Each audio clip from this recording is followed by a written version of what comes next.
To begin this afternoon session, we have a presentation on evolving digital landscape today and its impact on the social communication of brands, to be presented by Matt Sutton. All right, Matt. Matt is a Senior Director of Komb Southeast Asia. He is part of the senior management team of Komb. He is previously the CEO of Active Digital before securing its sale and the integration of that business into the Komb organization. Although he only turned 30, and I had to verify this fact, he is considered an old hand in APAC media with over 10 years in cross-platform experience, all in Asia, and including print, press, and outdoor. Before relocating to Southeast Asia in 2007, he ran CBS's sales team in China. This is the fifth year in Singapore, his fifth year in Singapore, and he is a regular speaker at events. This is his second time with the IMAP. He is a thought leader within the industry press. Everyone, let's welcome Matt Sutton. Cool. It's pretty cool being in a cinema. I actually just popped in to watch Total Recall, and here I am speaking to you today. So that's great. I'm fulfilling a lifetime ambition to make it onto the big screen. Well, it's great to be here. We've spoken at quite a few of these events over the last 2 or 3 years around the region. But it's actually that we've been to IMAP before, but it's the first time we've had the opportunity to speak actually here in the Philippines and at IMAP as well, which is obviously the main event here. So it's fantastic to be here. You've got a great lineup of speakers over these 2 days, so I'm sure that you're enjoying the dialogue. I think when we look at this topic and we talk about the growth of social media and the way that it's evolved and changed the way the digital landscape looks, the Philippines is a great place to be talking about that. I think when we set Active Digital up in 2007, I was amazed when I looked at this market, and some of you might remember, about the predominance of Multiply as a social media platform as early as 2007. I think if you remember, it had almost 100% penetration against the online audience here in Manila. So you were very, very early adopters of social media. Multiply, as you know, has changed its business model quite a bit over the last few years, but it's been supplanted by Facebook. And actually, we were just chatting earlier that if you look at a top 10 list of social media platforms, things like Facebook and things like Twitter actually feature very predominantly, the Philippines features very predominantly on those lists. So you guys are very, very early adopters of social media. When we talk about that change and the way in which social media has changed the digital landscape, we're basically talking about two things. So the first thing that we're talking about is consumer usage, so online user behavior, and the way in which social media has moved from the margins of what we do when we go online and use the internet, and moved right to the center, the epicenter of the ecosystem, and dictating everything that we do when we use the internet. Then the second thing that we're talking about is the way in which brands have spotted this change and done exactly the same thing. When they look to market themselves on the internet and in a digital way, social media was at the margins of everything they did, and now it's moved into the center. And this change has happened very quickly. If we rewind sort of 4 or 5 years, then a lot of people had a lot of things to say about the social media advertising opportunity, which looked a little bit like this. So here you can see a social media expert sort of saying that the ways in which we achieve success within social media, things like tweets, likes, favorites, fan acquisition, coupon download, etc., were not as important as some of the traditional online metrics, which are things like reach, frequency, click-through rates, and transactions. Now, I don't think we should be too quick to shoot the messenger here, because online advertising had become the fastest growing media in the world, precisely because it allowed advertisers to place advertising on contextually appropriate environments and reach people right in the center of the decision-making process on the sales purchase funnel. For example, a technology advertiser could reach out to technology content and reach people who are actually in the decision-making phase of purchasing a product, drag them into their own environment, and through technology demonstrate to their bosses that people were actually going further down the purchase funnel and thinking about purchasing a product. And social media was very, very new, and that it wasn't about click-through rates and transactions and purchase. It was about engagement. I think at the same time as well, we have to look at the way that social media has evolved uber quickly. So you might have heard of this chap. So if we rewind sort of 4 or 5 years, this is Zuckerberg's own profile page. I mean, the first thing I noticed is he's only got 146 friends or something. So, you know, I'm more popular than Mark Zuckerberg. But this was a Facebook page from sort of 4 or 5 years ago. And you can see what we have is a pretty small website with an extremely niche audience. So as some of you may know, I'm sure that you've all watched that great Facebook film. But it was actually started off by people within universities. So we had a small and very homogeneous niche audience. And the critical thing is that the brands are really on the margins of the conversation. So there's no contextual appropriateness for an advertiser here. There's no particular content that they can advertise against. They can't target someone who's in the middle of researching a particular product or a particular topic field. And we've got a boring old IAB banner right over on the left rail, right out of the conversation. So from a social media usage perspective, and also from a brand and marketing perspective, even as 2008, as late as 2007, 2008, social media is really on the margins of the ecosystem. Fast forward 5 years though, and we've got some truly astonishing data, truly astonishing advertiser performance data which is coming out of the market. We can see a net income from Facebook in 2011 of $3 billion US dollars, all generated from advertising. Now we've all read a lot of press about the IPO and the way it's sort of taken a direction like that, which is not what you want to see on a graph. But the fact remains that when Facebook went public, the talk and the reason that the IPO valuation was so high was because of the potential that it could generate from advertising revenue. And the engagement with the platform is absolutely phenomenal. And all this has happened in a 4 or 5 year period, moving social media from the margins right to the center of everything that happens in the internet from a consumer usage perspective and from a brand and marketing perspective. So the critical thing that we're trying to work out here is this evolution, which is actually more of a revolution. You know, what happened, what changed this? I think there's 3 things that we need to focus on. The first one is the growth of that consumer usage, both in how it's penetrated different markets and taken in different demographies.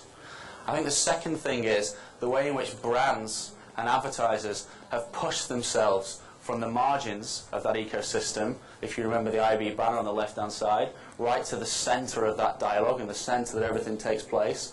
And then the third thing, which is also very critical, is how these social media platforms have responded and evolved to find a home for those brands that are knocking on the door and saying, let me in. So those 3 things have happened, and they haven't happened in a silo. They've happened at different paces, interconnecting with each other. There's a lot of push and pull between them, and together they've sort of hauled themselves up and moved themselves to the center of the dialogue. So let's have a look at that social media universe and that consumer usage and how quickly it's expanded. So you'll be familiar with a lot of the names on this roster here of predominant social media platforms. And what we've seen is international social media platforms suck up geo markets and move across the globe and get really strong penetration in all the different markets across the world. And then on top of those big international players, there's a whole slew of smaller social media websites which often plug into the larger players and have an audience in themselves, but also provide an additional layer of functionality on the big players. Think about people like Pinterest here. Now in some markets, those international social media platforms haven't really managed to get the penetration, but social media still has the penetration because a local player has taken its place. In fact, what it's really done is block those international players out. And a lot of them are here on our doorstep. When we look at places like China, we look at places like Korea, we look at places like Vietnam. So when we look at these international platforms and we see that, well, in this market, they haven't got the penetration, there's always a strong local player that's taking its place.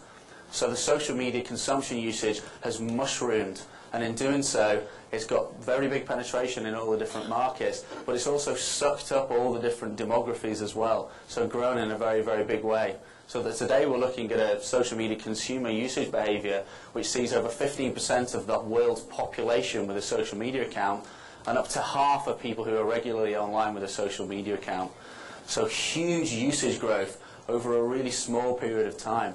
You know, that's why when we talk about social media, we usually talk about it being the largest communication revolution since the internet itself.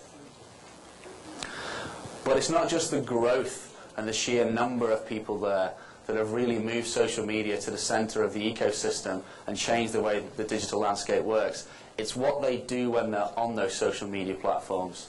So we've got 50% of the online population with an account, but it's the behaviour they exhibit when they're there. So looking around the crowd, a few of you here will have actually lived through these different ages of development of the internet. So when we look back, we talk about the dawn of portals and the big players like Yahoo, MSN and AOL. When we went to the internet, we consumed the content that they told us to consume. So the window to the internet was the portals themselves. We went to a home page and we consumed news, travel, sport, because they sucked that content in and acted as content aggregators for us. The big change then was search. And what search allowed us to do was not be dictated to in terms of the content that we wanted to use, but it allowed us to go and search out content that we wanted, which was very specific to our needs. And that saw the internet space expand as billions of niche websites emerged, which allowed us to catered to the very specific content needs that we had. So we've moved from the dawn of portal to the era of search into the age that we're in today, which is the age of social media and search. And social media and search are cohabiting and allowing us to access the content that we want and drag it into an environment where we can share it. So not only are publishers using social media to push content to us, we're grabbing that content and sharing it with people within our own social media domain.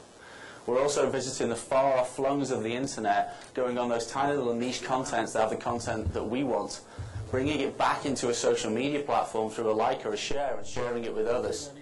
So social media, alongside search, is the springboard for what we go and visit, but it's also the place that we bring things back and share it with others. That's both for users, for brands, and for publishers. So it's almost like an elastoplast which binds the internet together. And it's created these dialogues on a multiple level that we never had before, so that we've got one-to-many, checking these again, many-to-many, and many-to-one conversations taking place, all within a social media environment, bringing brands, publishers, and users together. So it's totally revolutionized the way in which consumers use the internet. So it's no surprise then, human beings being the corporate commercial beings that we are, the brands have sought to push themselves to the center of this dialogue. So the golden rule of advertising, as we all know, is that the brands go where the consumers are.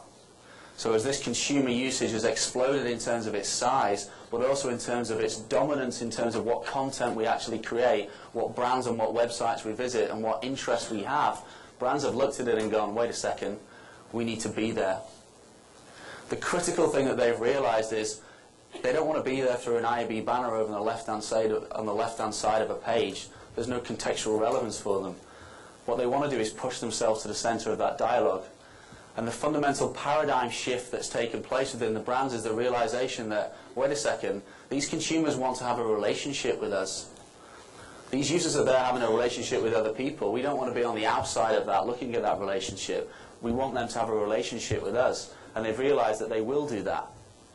So we've settled on this model where actually the brands are actually personalities and characters within the social media space. Now this shouldn't really come as a surprise.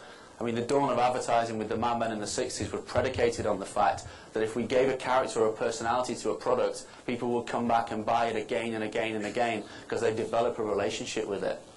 What social media has allowed us to do is create a platform for them to do that, which is always on, 24/7, and create a two-way and multi-layered dialogue.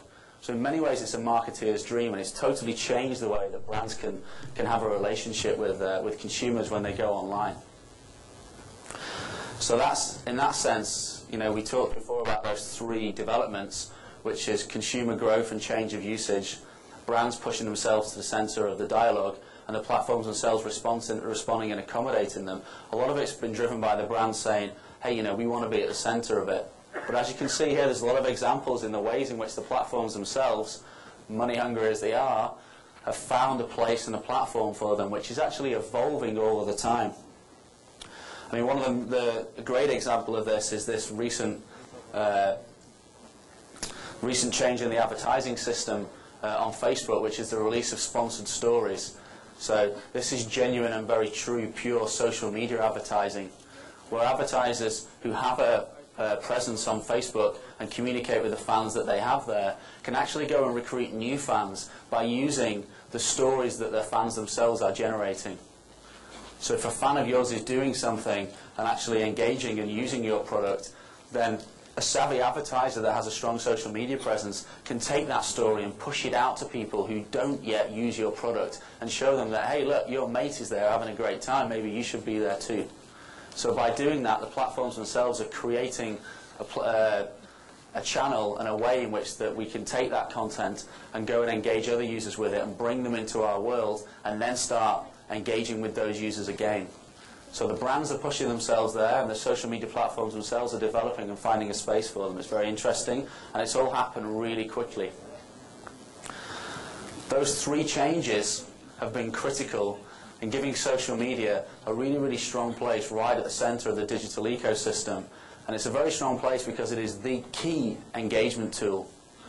There's been quite a lot of talks this morning. You know, I hear a lot of people talking about the fact that a brand is a personality and a brand is a character that we should cultivate. And what we're trying to do is create a relationship with our users. Social media is the one has created for itself such a strong position because it allows that two-way dialogue to be taking place all the time. We're pushing content through, we're pushing stories through, we're having a two-way dialogue, and then we're using advertising to actually go and push that out and have a multi-layered dialogue with other people that aren't having a dialogue with us yet, and bring them into our world, and then keep communicating with them again. So it's the key engagement tool on the internet, and that's why it's changed the digital landscape in such a way. This is a great little study from called the Social Media Tracker, actually conducted in the US. So sorry. But what they did was ask consumers, when you're on social media platforms, in what ways do you want to engage with brands? So to prove that A, we do want to have a relationship and a dialogue with brands, but B, when we do it, in what ways do you want to have that relationship? And these are the things that they came back with. You know, that they wanted to be aware of what a brand was doing. They wanted to be educated about the things that they were doing. They wanted to have desire. There has to be something there that actually they wanted to purchase. They wanted to find out more.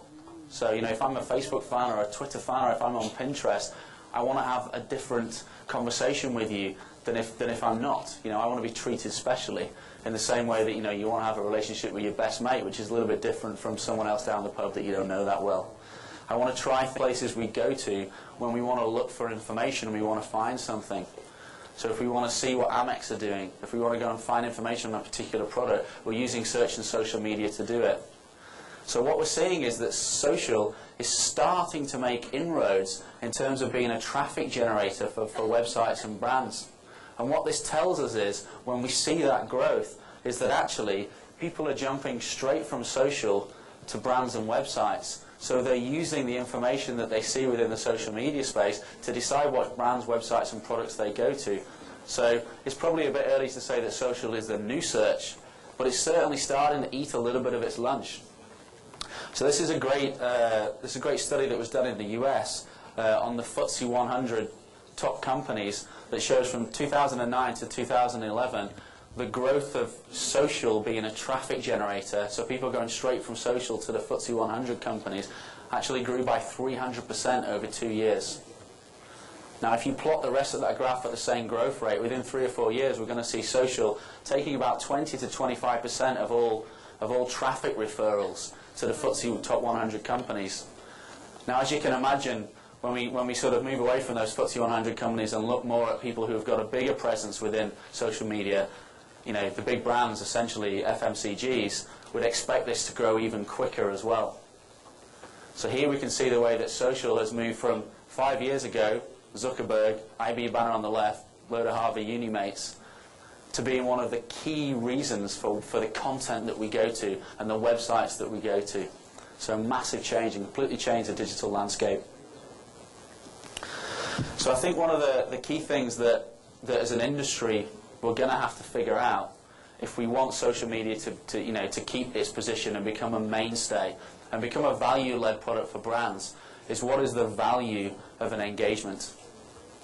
So there's a lot of talk in the press, you know, we read quite a lot of articles and, you know, a lot of different companies actually trying to put a value on a Facebook fan and sort of say, well, you know, a Facebook fan, if your FMCG, is worth like $2 because of the sales that it's going to generate over a period of time, etc. You know, I think our take on this would be, that's kind of the wrong way to go.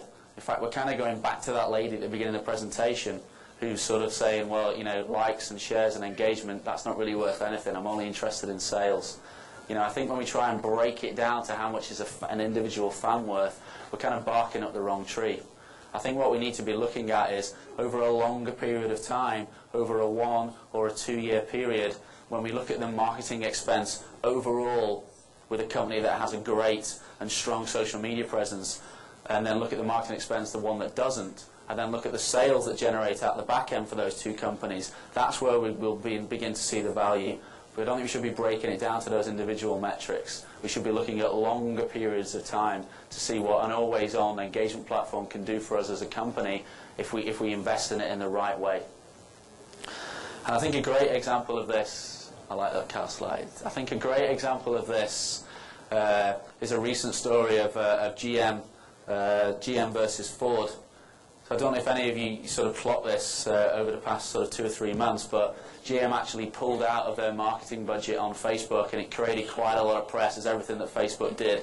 So they had a $10 million investment set up for 2012, and they went to sign it, and they ended up walking out and not signing it. And GM very publicly came out. You know, I think it was a couple of guys sort of facing off against each other. GM publicly came out and said, yeah, we're pulling our budget out of Facebook. And their reason was that Facebook would not give them any high-impact executions. They wanted big homepage takeovers, like you see on, on the front cover of MySpace. And Facebook came out, pretty strong and saying, that's not how our platform works. If you think it's about having a big homepage takeover ad, then you just ain't getting it. Here we have a canvas within which social media users and brands, we can share, and we should be co-creating this canvas together. It's about having a strong social media presence and then using the advertising platforms to enrich the experience and amplify the engagement that you're creating on your own page. You need to be using it in that way. So, there's a difference of opinion there. And then if we look at someone like Ford, Ford sort of turned around and old Monty there in America and said, well, actually, we're actually spending more on Facebook next year, not less. They actually have the largest automobile Facebook page in the world, which is Mustang. It's got 4 million fans. And they came out and said, well, actually, we feel that if we're engaging with our consumers in the right way on the page, and then we're using advertising to amplify that message to recruit people who aren't currently engaging with us, that we're getting great results out of it. And if you've got time later today, go and check out the Reveal campaign that Ford did before the 2011 Super Bowl, where they actually revealed one of their products before anyone else got to see it. And they spent very little and got amazing results in terms of the amount of people that engaged and interacted with it. And I think when we look at GM and Ford, what we're really looking at is a traditional versus social media dynamic taking place here.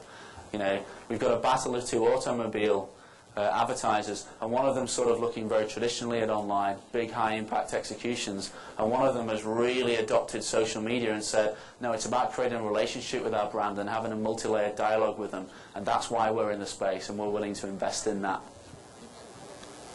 And then the final thing, I think that when we're looking at the ways in which social media has changed the ecosystem, one of the things that people are predicting is that it's going to become an e-commerce platform. Here in the Philippines, Multiply has pretty much morphed into an e-commerce platform. That was a bit scary. Multiply has actually morphed into an e-commerce platform. I think one of the things that the industry is predicting is, are we going to start purchasing all of our products within a social media platform? And again, I think there's different ways of looking at this. I think our take will be probably not. I think if we do that, we're kind of mistaking where these people are on the purchase intent funnel. What it's about here is creating an ongoing long-term relationship with our brands, which ultimately will lead to them recruiting more people, and we use the advertising platform to recruit more people, and then becoming long-term brand advocates. It's not about pushing product down them and trying to get them to transact all the time. And I think psychologically, we don't feel right about that. If every time you went down the pub and had a beer with your mate, he was trying to sell you an insurance scheme, you pretty much stop having a relationship with them. And this is the online version of that. We want to have a relationship with a brand. We want to have a dialogue, but we don't want them to be selling to us all the time. And I think that's why e-commerce hasn't really taken off on social media. So specific promotions and the ability to download coupons and take them off, the equivalent of your mate lending you a tenner, that's acceptable.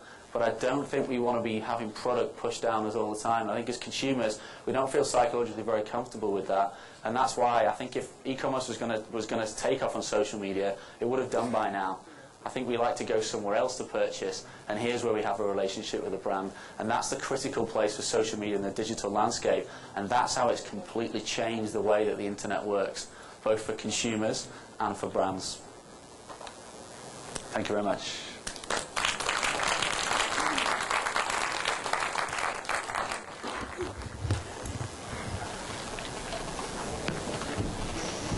Thanks, Matt. Well, our microphones are now open for your questions. We'll accommodate 2 to 3. I think I've got this. Good. Questions? All right, for the lack of questions, You said you weren't going to do this to me. maybe I should sit in the yellow seat. Well, I do this in practically all of the conferences that I attend. We get a lot of exposure from our foreign speakers about the international brands. Do you know of any local brands? Have you monitored any that have shown significant growth in social media or in e-commerce that maybe has gotten the attention of the international thought leaders as well? I think that's a really good question. So, I mean, I think it's true, and one thing that we found is that international brands have definitely been quicker to adopt social media and bring social media to the center of what they do. One of the things that we found is that they're a bit more adept and just a little bit quicker about making social media as the center of that marketing activity, so that you're above the line, you're offline, and your TV is sort of your push mechanisms for pushing out promotions and pushing out campaigns. And social media at the center of that is kind of the always-on engagement platform for those campaigns. And I think it's true that international advertisers have been a bit quicker to get that and start creating campaigns that look like that.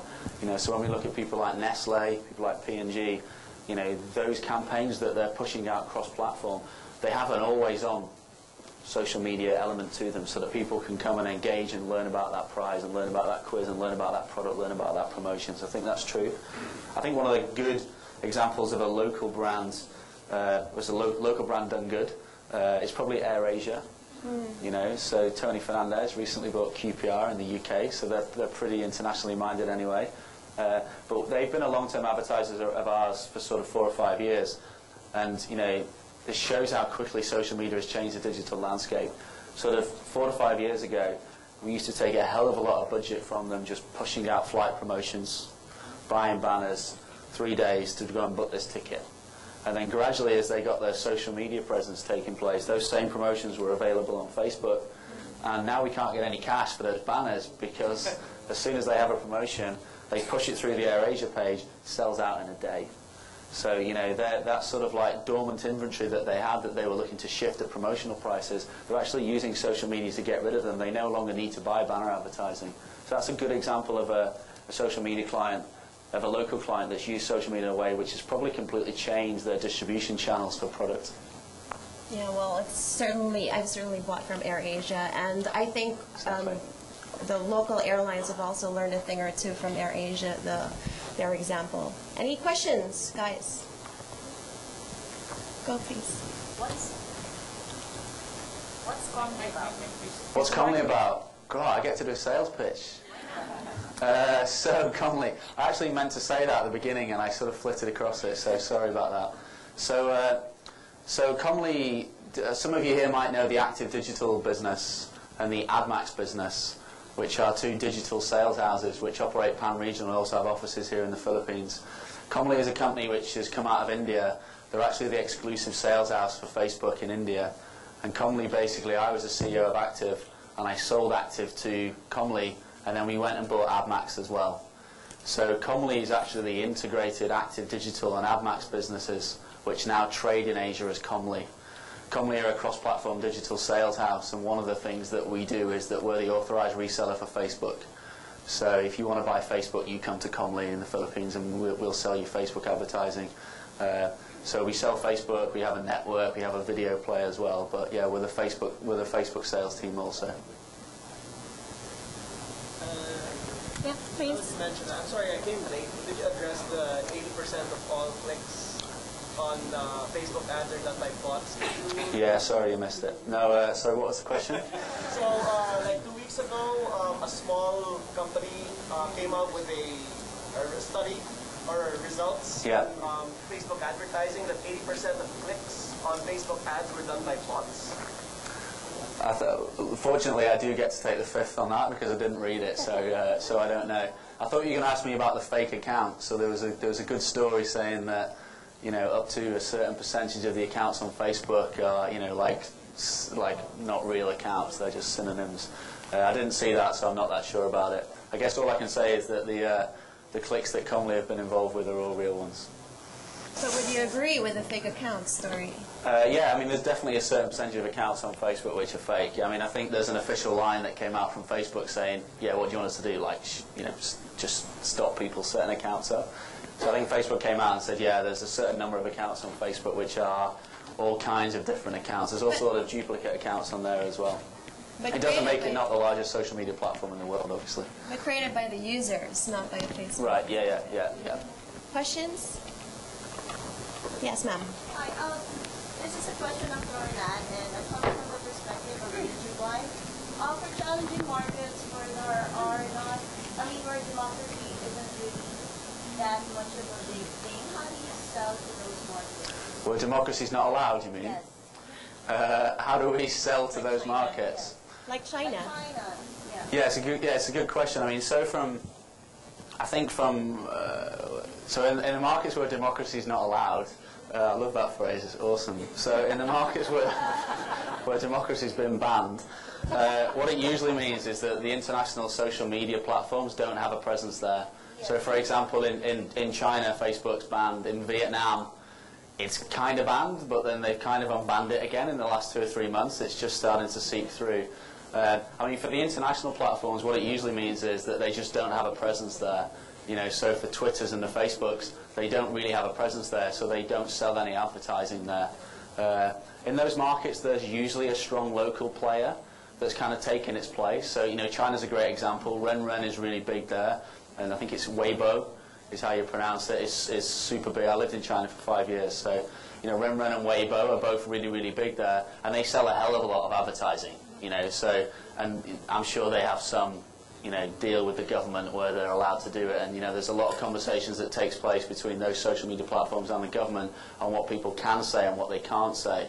So I think you might have clocked the story on Weibo where the government's starting to come out with rules that you have to set an account up and you have to sign a document that says that you won't talk about these 10 things, and if you do, then you'll get your account blocked. There's no way they're going to be able to execute on it, but it's just a way in which they can use fear tactics to kind of stop people saying those things. So the short answer is, you don't make money if they won't let you sort of set up there. And the people that do make the money are usually the local players that have a relationship with the local government that allows them to exist. Thank you. Thank you. Maybe one last question before we move on to the next speaker. One last? Yes, ma'am.